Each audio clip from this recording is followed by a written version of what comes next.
कहानी का नाम खोया हुआ खजाना। राज एक होशियार और निडर लड़का था जो उत्तराखंड के एक छोटे से गांव में रहता था। उसे पहाड़ों, जंगलों और रहस्यों में बहुत रुचि थी।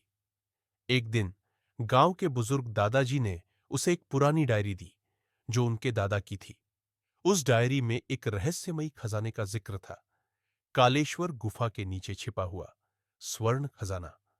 राज को जैसे ही ये बात पता चली, उसका रोमांच जाग उठा।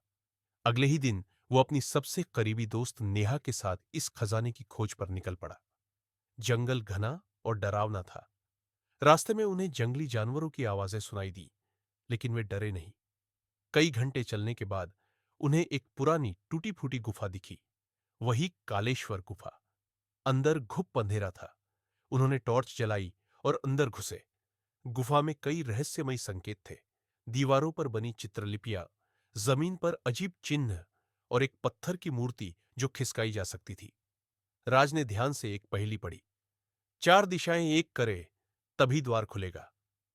नेहा को समझ आया, उन्हें गुफा की चारों दिशाओं में बने पत्थरों को एक साथ दबाना होगा।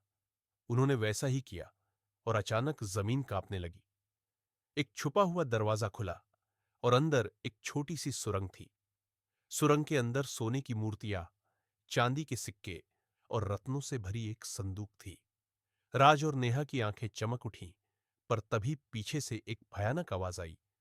तुमने मेरे खजाने को छुआ, अब इसकी कीमत चुकानी होगी।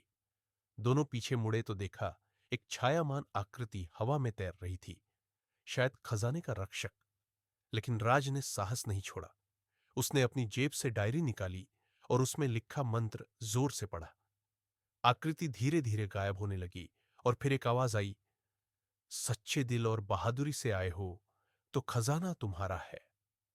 राज और नेहा ने वो खजाना गांव में लाकर एक संग्रहालय बनवाया और गांव की हालत पूरी तरह बदल गई।